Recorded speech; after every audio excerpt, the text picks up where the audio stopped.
दोस्तों, जो लोग बुद्धिमान होते हैं वह यह जानते हैं कि शब्द हथियार की तरह होते हैं जिनसे किसी को भी बचाया जा सकता है या फिर मारा भी जा सकता है। अब आप सोच रहे होंगे कि शब्दों से किसी को मारा कैसे जा सकता है, तो एक बार जरा सोचिए।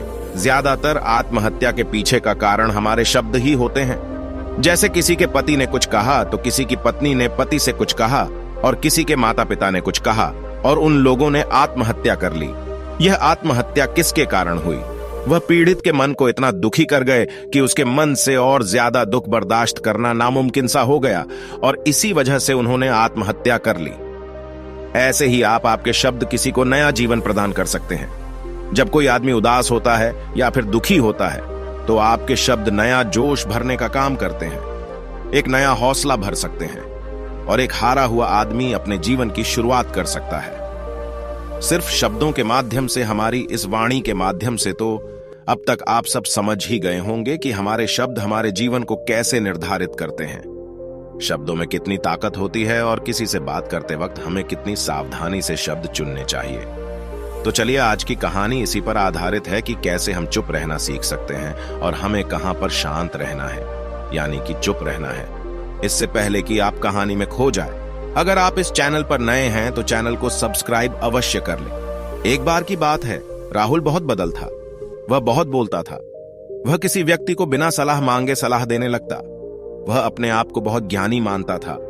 वह हर वक्त किसी न किसी को कोई ना कोई बात बताते रहता। वह हर वक्त बोलते रहता। इसी वाणी के कारण, राहुल के इसी आदत के कारण उसको कोई महत्व नहीं देता, उसकी बातों को कोई गंभीरता से नहीं लेता। इसी वजह से अब राहुल बहुत परेशान रहने लगा, जिसके कारण वह बौद्ध भिक्षु के पास जाता है। वह काफी परेशान लग रहा था। उसने बौद्ध भिक्षु से जाकर पूछा, भंते, मैं अपने आप से परेशान हूं। बाहरी रूप से मुझे कोई दुख नहीं है। धन्य संपत्ति, वैभव, सब कुछ मेरे पास है। कोई शारीरिक रोग भी नहीं है, लेकिन मैं खुद से परेशान रहने लगा हूं, अपने मन से परेशान रहने लगा हूं। मेरे भीतर ज्ञान तो बहुत है। मैं हर वक्त लोगों को सलाह देते रहता हूं। मेरे मन में हमेशा बोलने की इच्छा जागती रहती है। मैं सबसे बोलता रहता हूं, लेकिन अक्सर मेरी बातों को कोई दोस्त गंभीरता से नहीं लेता और नहीं मेरे परिवार के लोग मेरी किसी भी बात को गंभीरता से लेते हैं। मैं कुछ भी सलाह देता हूं, या तो वह मजाक में उड़ा देते हैं या फिर मेरी बात को गंभीरता से नहीं लेते। इतना ज्ञान है, फिर भी गुरुदेव मेरी बातों को गंभीरता से कोई क्यों नहीं लेता है? क्यों मेरी बातों पर अमल नहीं करता? क्यों कोई मेरी बातों में रुचि नहीं दिखता? क्या कारण है? कृपया मुझे बताने का कष्ट करें और मुझे एक अच्छे वक्ता बनने में मेरी मदद करें। मैं कैसे लोगों से प्रभावशाली रूप से बोलचाल कर सकूं? यह सुनकर बौद्ध भिक्षु ने कहा कि आज सुबह में चलित ध्यान करके वापस आ रहा था। रास्ते में कुछ कौवे कांव कांव कर रहे थे और वहीं पर जब मैं चलता हुआ कुछ दूर आया तो मुझे एक मोर की मधुर आवाज सुनाई दी। यह सुनकर अचानक मेरे मन में एक ख्याल आया कि कौवे कितना कांव कांव करते रहते हैं, कितना बोलते रहते हैं, लेकिन कोई भी प्राणी कौवे की इस बात को पसंद नहीं करता। अगर वहीं पर मोर हमेशा पर स्थित के हिसाब से बोलता है जब भी बारिश होने वाली होती है और बादल गिरते और बारिश होने की आशंका होती है। ऐसे में मोर अपनी मधुर आवाज में गाता है जो सभी को प्रिय होता है, सभी को अच्छा लगता है। ऐसे ही अगर इंसान सही पर स्थित के हिसाब से सही वाणी बोले, सही शब्द बोले, तो वही शब्द दूसरों के लिए संगीत बजाते हैं और दूसरे लोग तुमसे सम्मोहित हो जाते हैं और सब लोग तुम्हें गंभीरता से लेने लगते हैं। और दूसरी तरफ तुम यूं ही ऐसे ही बेफिजूल बोलते रहते हैं, बिना किसी बात के बोले चले जाते हो, तो फिर तुम्हें कोई गंभीरता से नहीं लेता। तुम उसे कौवे की भांति हो जाते हो जो कि कोई तुम्हें पसंद नहीं करता। बाद में तुम्हें दुख होता है कि तुम्हें कोई गंभीरता से क्यों नहीं लेता। इसलिए अपने शब्दों को बिल्कुल बुद्धिमानी से इस्तेमाल करना सीखो। अगर तुम नहीं सीखोगे तो समाज में कोई सम्मान, कोई गंभीरता से नहीं लेगा। यह सुनकर राहुल बोला, है भंते, मैं जानता हूं कि मैं ज्यादा बोलने की बीमारी से ग्रस्त हूं। मुझे इतना बोलना नहीं चाहिए, लेकिन मैं अपने आप पर काबू नहीं रख सकता। मैं तो किसी से बात करता हूं तो मुझे अपनी प्रतिभा दिखाने का मन करता है। मेरा मन होता है कि मैं उससे अधिक ज्ञानी हूं। मैं यही दिखाने की कोशिश करता रहता हूं। कृपया करके आप मुझे ऐसे मार्गदर्शन करें कि मैं हमेशा चुप रहूं और मुझे अपना ज्यादा दिमाग और बुद्धि लगाने की भी जरूरत ना पड़े। यह सुनकर बहुत बिच्छू ने मुस्कुराते हुए कहा है, भंते, वैसे तो इंसान को हर परिस्थिति में सोच समझकर ही बोलना चाहिए, लेकिन अगर वह हमेशा होश में नहीं रह पाता ध्यान में नहीं रह पाता तो मैं तुम्हें दैनिक जीवन की कुछ ऐसी परिस्थितियों बता रहा हूं जहां पर तुम्हें हमेशा चुप रहना है।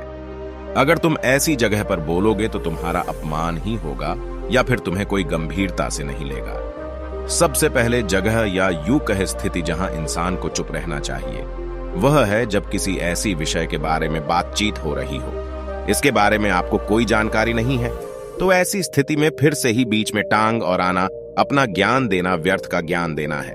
आपको कुछ पता नहीं है लेकिन फिर भी आप अपना ज्ञान देने के लिए उत्सुक है। ऐसी जगह पर आपका अपमान ही होता है।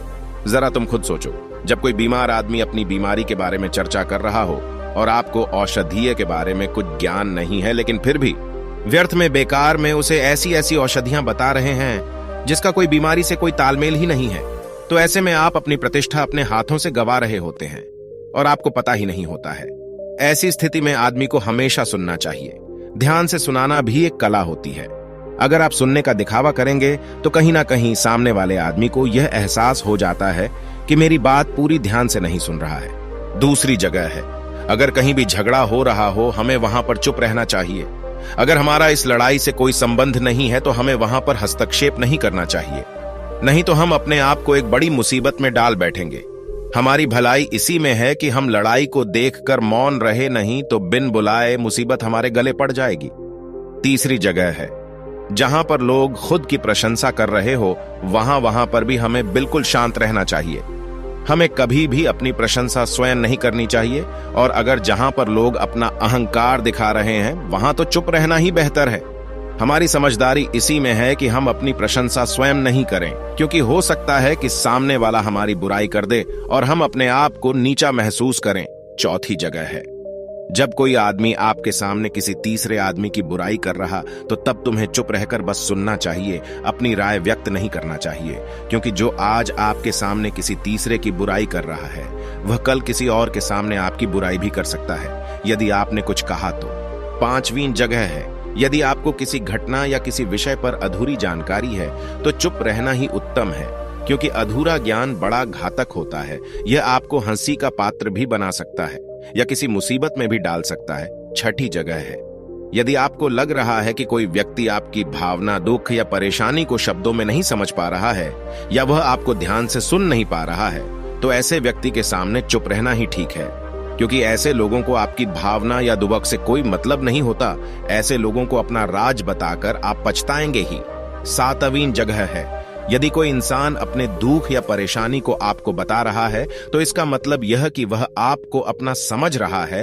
ऐसे में तुरंत ही उसे समाधान बताने के बजाय चुप रहकर उसकी दुख या समस्या को सुने, उसके दुख या समस्या को किसी और को न बताएं। क्रोध या घृणा करने वाले लोग, जब कोई अपना या कोई सगा संबंधी आप पर क्रोध कर रहा हो, आपका अपमान कर रहा हो या घृणास्पद शब्द कह रहा हो, तो आपको उस वक्त चुप रहना चाहिए ताकि सामने वाले का गुब्बार पूरी तरह से बाहर निकल जाए। आप यदि सही है तो उससे कतई माफी न मांगे और चुप रहकर सही समय का इंतजार करें। वह खुद ही आपसे माफी मांग लेगा या उसे अपनी गलती का एहसास हो जाएगा। अब राहुल बौद्ध भिक्षु से बोला, भंते मेरी समझ में सब आ गया कि जहां पर बोलने की जरूरत हो वहीं पर सिर्फ बोलना चाहिए, नहीं तो चुप ही रहना सबसे अच्छा होता है।